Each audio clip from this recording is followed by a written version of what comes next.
নমস্কার, কেমন আছেন সবাই? মধুমিতার আবারও একটা নতুন ব্লগে আপনাদের সবাইকে জানাই অনেক অনেক স্বাগত। আজকে একেবারে সকালবেলা থেকে আপনাদেরকে সাথে নিয়ে আমার আজকের এই দিনটা শুরু করছি। আশা করব অন্যান্য দিনের মতো আজকের এই দিনটাও আপনাদের ভালো লাগবে।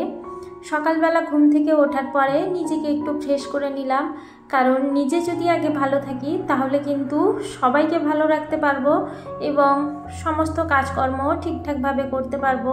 সকালবেলা উঠে যদি মাইন্ডটাকে একটু ফ্রেশ করে নেওয়া যায় তাহলে কিন্তু কাজের ক্ষেত্রেও অনেকটা সুবিধা হয়।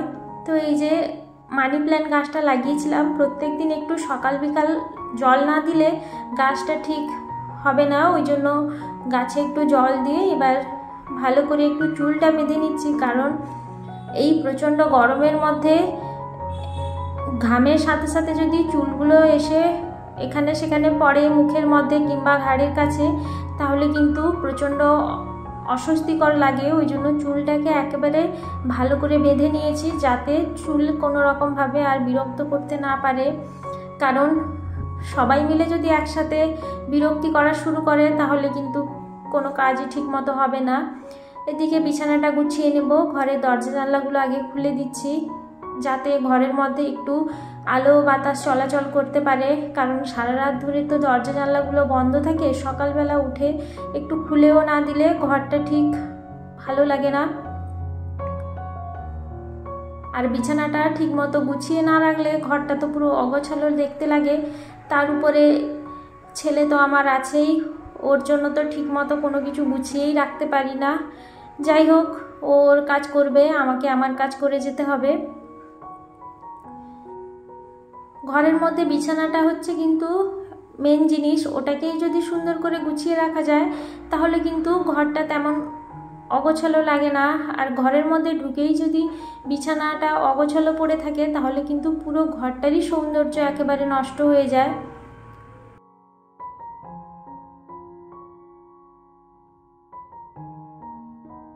সত্যি প্রচণ্ড গরমের মধ্যে যেন আর পেরে ওঠা যায় না। সবারই একটু বৃষ্টি দরকার। গাছপালা পশু পাখি থেকে মানুষজন তো সবাই অস্বস্তিতে পড়ছে।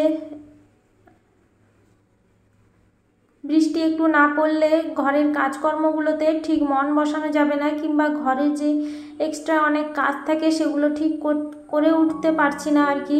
মানে একটু করতে গেলেই মনে হচ্ছে যেন হাঁপিয়ে যাচ্ছি, আর এতটা পরিমাণে ঘাম বেরিয়ে যাচ্ছে, তো তারপরে শরীরটা ভীষণই ক্লান্ত হয়ে পড়ছে। তো এদিকেই দেখুন আমার বিছানাটা গোছানো হয়ে গেছে।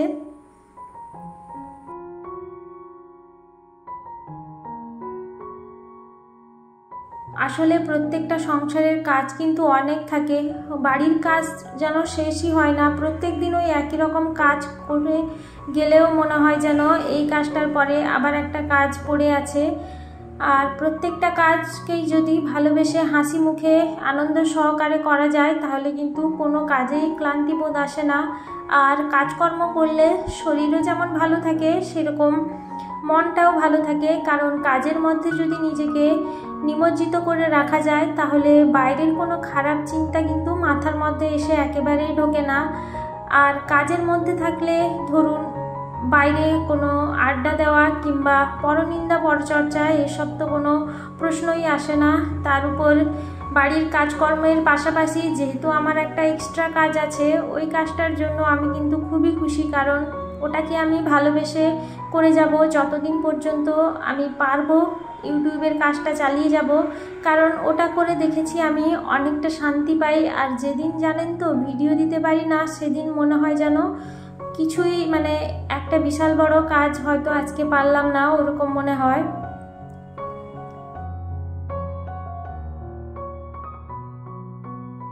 তো এতটা পরিমাণে রোদ তো ওই জন্য আর ছাদে যাইনি, কয়েকটা জামা কাপড় এই বারান্দাতেই মেলে দিচ্ছি, তাতেই শুকিয়ে যাবে।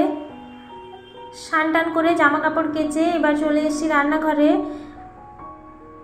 দুপুরের জন্য রান্নাটা চাপিয়ে দেবো। দুদিকে দুটো কড়াই বসিয়ে দিয়েছি, কারণ দুদিকে দুটো কড়াই না বসালে একেবারেই সময়ের মধ্যে সব কিছু গুছিয়ে উঠতে পারবো না। একদিকে ছোট ছোট মৌরালা মাছ ওটা ভাজা বসিয়েছি, আর একদিকে গরমের জন্য একেবারে পাতলা জিরে বাটার ঝোল। আলু, পেঁপে, কাঁচকলা আর লাউ ডাঁটা দিয়ে আর পুকুরের জ্যান্ত মাছটা বানিয়েছি। লঙ্কাটা একটু কম পরিমাণে দিয়েছি যাতে ছেলেকে ওটা দিতে পারি। আর এই গরমের মধ্যে তো তেল মশলা খেলে আর কোনো কথাই নেই, মানে হয়তো সারাদিনটা আর কোনো কিছুই করতে পারবো না, এতটা পরিমাণে শরীরটা খারাপ লাগবে। তো এদিকে ঝোলটা একটু ফুটতে ফুটতে এদিকে মাছ ভাজাটাও প্রায় কমপ্লিট হয়ে এসছে। চটপট রান্নাটা শেষ করে ফেলতে হবে যে করেই হোক, না হলে কিন্তু সবজি কিংবা মাছের সাথে সাথে নিজেকেও সেদ্ধ হয়ে যেতে হবে।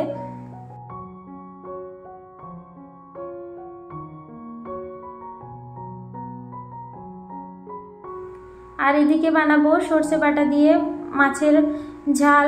এটাও একেবারেই কম মশলা দিয়ে, পেঁয়াজ টিয়াজ একেবারে কিছুই দেবো না, শুধু একটু লঙ্কার গুঁড়ো আর একটু হলুদ গুঁড়ো, কাঁচা লঙ্কা আর কালো জিরে দিয়ে অল্প একটু সর্ষে বাটা দিয়ে একেবারে পাতলা পাতলা করে করব। কারণ বেশি সর্ষে ঘন করে খেলে দেখেছি গ্যাস অম্বলের অসুবিধে হয়। সর্ষেটাকে একটু জল দিয়ে ধুয়ে ওর খোসা যে ওগুলো থাকে ওগুলোকে ফেলে দেব, ওগুলো থাকলে বেশি অম্বলের অসুবিধে হয়। ওগুলোকে যখনই আপনারা রান্না করবেন ওগুলোকে ফেলে দেবেন, দেখবেন অতটা গ্যাসের সমস্যা হবে না। ঝোলটা ফুটে উঠেছে, এদিকে মাছগুলোকে ছেড়ে দিয়েছি আর দিয়ে দেবো 4-5টা চিরা কাঁচা লঙ্কা। ঝটপট করে রান্নাটা শেষ হয়ে গেল, এবার শুধু ভাতটা চাপাবো তাহলেই হয়ে যাবে। চালটা যেহেতু আগে থেকে ভিজিয়ে রেখেছি, ভাত হতে বেশি সময় লাগবে না।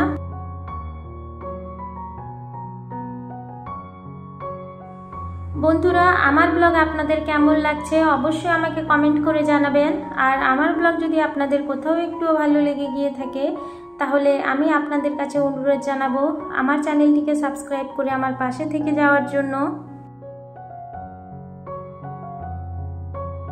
আর যারা যারা এখনো পর্যন্ত আমার চ্যানেলটিকে সাবস্ক্রাইব করে আমার পাশে থেকে গেছেন তাদের প্রত্যেককেই আমি জানাবো অসংখ্য ধন্যবাদ।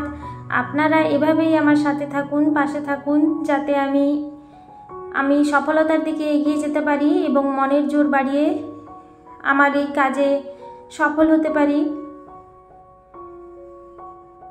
তো রান্নাবান্না আমার প্রায় শেষের দিকে। আর একটা সবজি তরকারি করেছি, তো সেটা করলেই হয়ে যাবে। এভাবেই সময়ের মধ্যে মাথা ঠান্ডা রেখে স্মার্টলি কাজগুলোকে গুছিয়ে করার চেষ্টা করি, যাতে গরমের মধ্যে নিজেকে একটু সময় দিতে পারি। কিংবা বাড়িতে যাদের ছোট বাচ্চা আছে, আপনারা তো বুঝতেই পারছেন এই গরমের মধ্যে ছোট বাচ্চার যত্নটাও খুবই দরকার। কারণ ওরা তো ছোট, ওদের দিকে একটু ভালোভাবে যত্ন না নিলে বাচ্চার সাথে সাথে বাচ্চার মায়েদেরকেও অনেকটা ভুগতে হয় আর কি। তো রান্নাবান্না শেষ, এবার রান্নাঘরটাকে পরিষ্কার করে চলে যাব। সঙ্গে সঙ্গে পরিষ্কার করে নিলে খুবই সুবিধা হয়, না হলে ওটাকে ফেলে রেখে গেলে এখানে পোকামাকড় কিংবা আরশোলা পিঁপড়ে চারিদিকে হয়ে যায়। ওই জন্য সঙ্গে সঙ্গে রান্নার পরেই রান্নাঘরটাকে পরিষ্কার করে নেওয়ার চেষ্টা করি। যখনকার কাজ তখনই করে নেওয়া ভালো, না হলে কিন্তু পরে করতে গেলে ভীষণই অসুবিধে হয়। তো বন্ধুরা, আজকের মতো আমি আমার ব্লগটা এখানেই শেষ করছি। আপনাদের সঙ্গে দেখা হবে আবারও একটা নতুন ব্লগ নিয়ে। ততক্ষণে সবাই ভালো থাকবেন, সুস্থ থাকবেন, সাবধানে থাকবেন। সবাইকে জানাবো অসংখ্য ধন্যবাদ এতক্ষণ পর্যন্ত আমার ভিডিওর সাথে থাকার জন্য এবং আমার পাশে থাকার জন্য। আপনারা সবাই ভালো থাকবেন, সুস্থ থাকবেন। দেখা হচ্ছে তাহলে আপনাদের সঙ্গে নেক্সট ব্লগে। সবাইকে জানাবো অসংখ্য ধন্যবাদ।